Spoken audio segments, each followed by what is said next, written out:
Alright, what's up out there, guys? How about another video? Now that I've had plenty of time to mess around with this thing, just a couple of cool features I wasn't able to showcase before. I'll show them off to you now. Just a few things that I thought were pretty cool. I want to say thanks for all the kind comments out there. I've been getting a lot of comments, emails, things like that. Almost everything positive. Some really strange ones in there, but some really nice ones as well. So anyway, I appreciate the comments. The first thing I want to show you is just how VITA integrates, kind of PSN names with games. So, for example, if we go to Dynasty Warriors next, this is the demo, but it will work flawlessly with the full version of the game as well. So when we launch the live arena screen here, we have a few options. Obviously, starting the game is what you're going to be doing most often, but just some quick links to take you to their website. Go, check them out on the PlayStation Store and things like that. However, if we scroll down, it's going to show me activities. And this is going to show me, as you can see, my friends have also been playing this demo. So it's going to say my friend bought the demo. It's free, but obviously, it still says bought from the store. And that he's playing it. Another friend down here tells me he's playing it. So that's pretty cool. I can see not only when my friends are playing games, but what they've played in the past. So you can see what your friends have actually played before. Which is pretty neat. However, the integration goes a little bit farther than that, or the idea goes a little bit farther than that. For example, the Dark Quest Alliance. Again, this is the demo, however, same for the full version of the game. If we scroll down here, I believe I'm the only one of my friends that's actually played this, but it will show my information as well.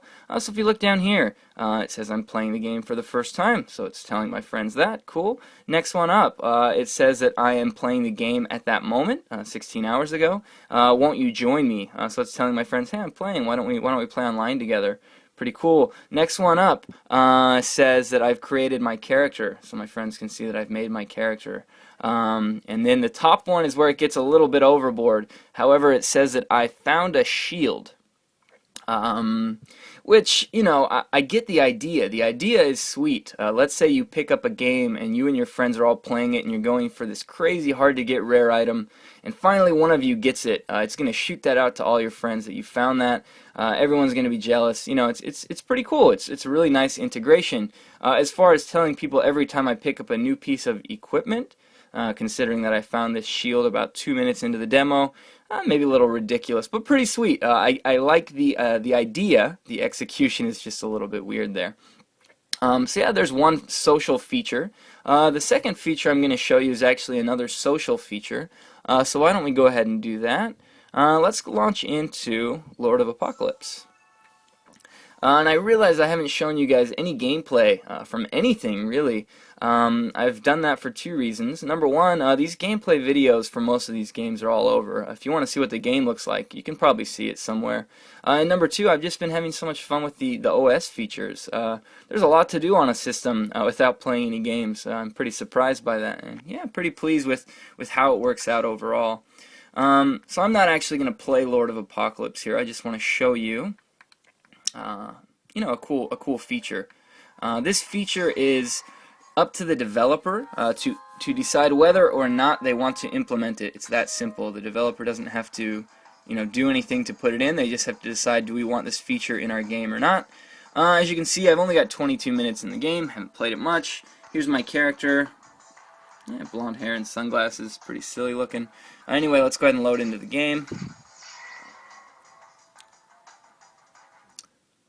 Anyway, like I said, this feature, the developers can decide whether they want to enable this or not. I can see why some developers wouldn't want it in there, but basically what this is game screenshot taking straight from your VITA.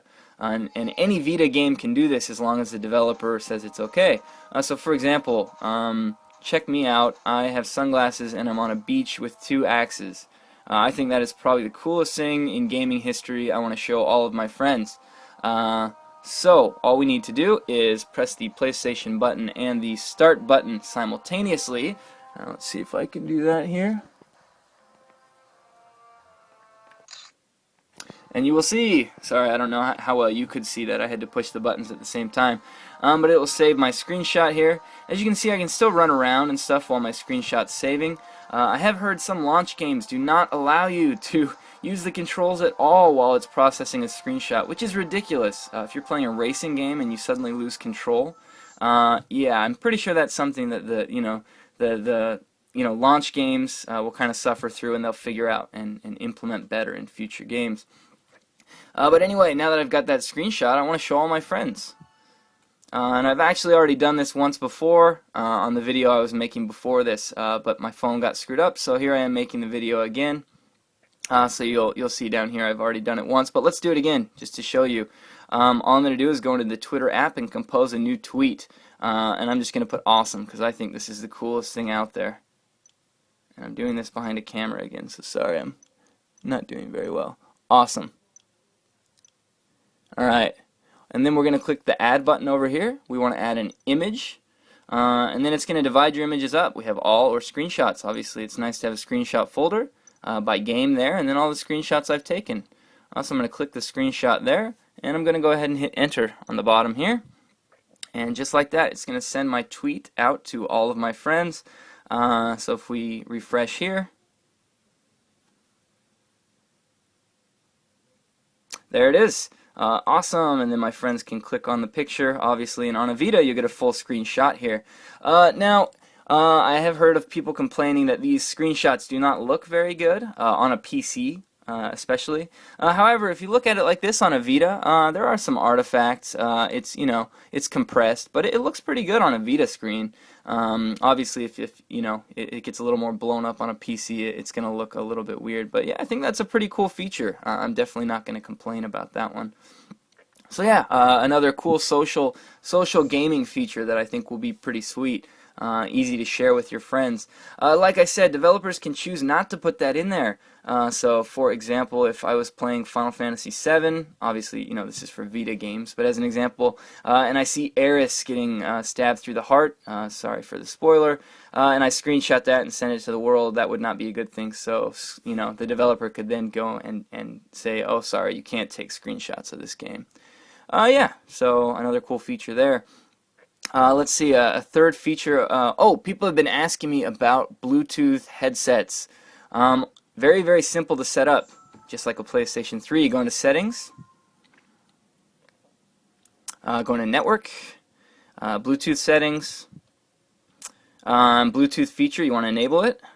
This is the headset I've already set up, but all you do is you put your device into a discoverable state, and then yeah, your VITA will find it and ask if you want to link to it, and it's that easy. So now my Bluetooth headset's set up, so all the sound is going to come out of the headset there. Let's see here. Obviously my headset's not on, so it won't, but normally it would. Then what I can do is pop into Party.